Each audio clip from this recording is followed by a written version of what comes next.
पुण्यश्लोक अहिल्यादेवी त्रिशताब्दी जयंतीनिमित्त राज्य सरकारने अहिल्यादेवी यांच्या जन्मगावी चौंडी इथं कॅबिनेटची बैठक घेतली। या कॅबिनेटमध्ये राज्य सरकारने अनेक निर्णय जाहीर केलेत। चौंडीचा तीर्थस्थळ म्हणून विकास करण्यात येणार आहे। याशिवाय अनेक घोषणा देखील महायुती सरकारने केल्यात। पाहूयात।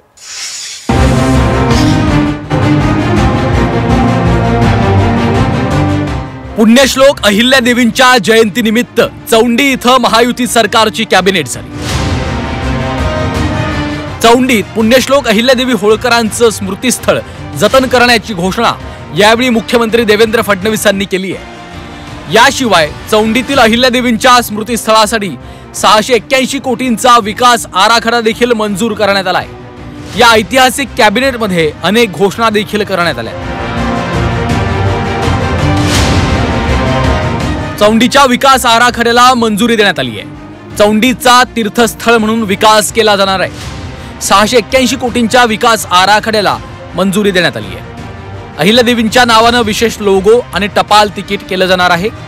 अहिल्यादेवींच्या जीवनावर चित्रपट येणार असल्याची देखील घोषणा मुख्यमंत्र्यांनी केली आहे। अहिल्यानगरसाठी मेडिकल कॉलेजची घोषणा केली। मेडिकल कॉलेजला पुण्यश्लोक अहिल्यादेवींचं नाव दिलं जाणार आहे। मुलींसाठी स्वतंत्र ITI कॉलेजचा देखील निर्णय झालाय। धनगर समाजाच्या मुलांसाठी वसतिगृह उभारलं जाणार आहे। राहुरी इथं दिवाणी न्यायालयाला मान्यता देण्यात आली आहे। राज्यात जलसंधारणाची कामं देखील केली जाणार असल्याचा निर्णय या कॅबिनेटमध्ये झाला आहे।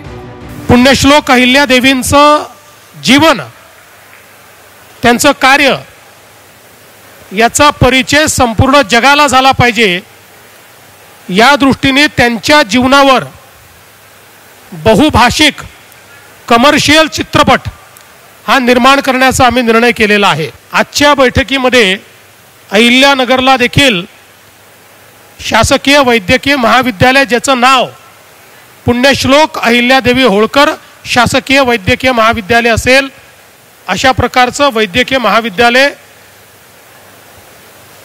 स्थापन करण्याचा निर्णय करण्यात आलेला आहे। चौंडीच्या विकास आराखड्याची फार जुनी मागणी आहे। अखेर महायुती सरकारनं चौंडीच्या 681 कोटींच्या विकास आराखड्याला मंजुरी दिली। 681 कोटींचा हा विकास आराखडा असणार आहे। 70 एकर जमिनीवर अहिल्यादेवींचं स्मारक उभारलं जाणार आहे। अहिल्यादेवींचा 108 फूट उंचीचा हा पुतळा असेल। शिल्पसृष्टी देखील साकारली जाणार आहे। सीना नदीत 350 मीटर लांब आणि 40 फूट रुंद नैसर्गिक बेट असणार आहे।